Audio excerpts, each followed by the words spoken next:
talk now. At the what's making headlines here in France, there's been a great deal of focus, of course, on Manuel Valls' speech to Parliament yesterday. That's right. It was his very first major policy speech. So how did he do? Well, a lot of the press thinks he was actually pretty convincing. Let's take a look at some front pages. 20 Minutes, for instance, talks about how Valls was on the offensive. He was very successful in marking his territory, says 20 Minutes. And La Croix, the Christian paper, agrees that it was a pretty good speech. Valls promises efficiency. Now, the key words that La Croix used to describe his speech are compact, energetic, and appeasing, because Valls had a double challenge. First of all, he had to convince people that he was going to breathe a breath of fresh air into François Hollande's presidency, but also he has to rally the divided left. And so La Croix says that at least he was appeasing in his speech.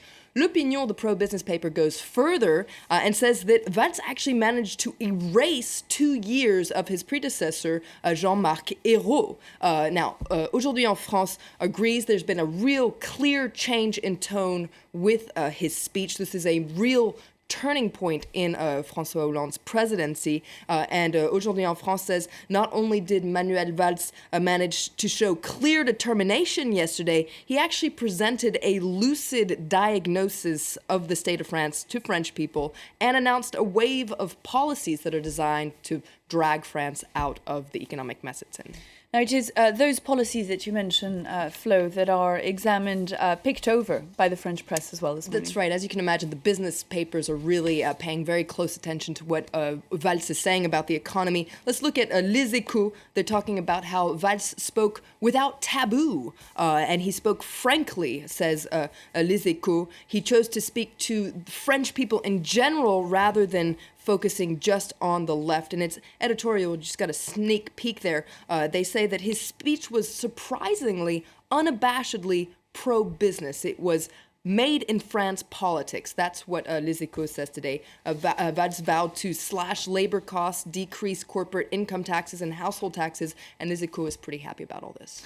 Now, some papers, of course, Florence, are more skeptical. That's right, and surprisingly, some of the left papers, Libération, for instance, says that this speech was very good in form, but what about the substance of it? And Libé here says that his speech had holes in it. He told the truth, but he told the truth selectively, says Libération. There were a lot of things that he left out. For instance, he confirmed Hollande's pledge to trim 50 billion euros from the budget by 2017, but he didn't say who's going to pay for all this. And Libé points out that he sugarcoated a lot of the painful things that French people have to hear. And despite that, or perhaps because of that, he won the confidence vote. He 306 votes to 239, even though Libé points out that 11 socialist MPs abstained from voting. And that's what the communist paper, L'Humanité, is focusing on today. It's focusing on the fact that, sure, the left gave Valls their confidence, but there's not a lot of trust in the air.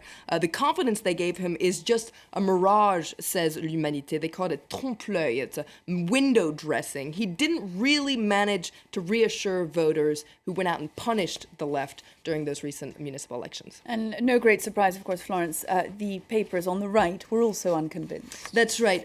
Le Figaro says that this might have seemed like it was all about Valls, but don't make a mistake. This was just a mouthpiece for François Hollande. The front page of Libération talks about Valls-styled Hollande here that we were seeing. It's really Hollande who's pulling all the strings during this speech. And Le Figaro says it was a real missed opportunity. Instead of forging ahead with real change, all that Valls did yesterday during that speech was try to appease the left and try to not ruffle any feathers. But that being said, 197 members of parliament from the opposition UMP party did give Valls their confidence. So Aujourd'hui en France wonders, is this some sort of a paradox? Well, not really, because actually in that speech, Valls championed a lot of ideas that are defended by the right. He's basically kind of treading on their turf. And Le Parisien points out that the opposition UMP has a hard time admitting that.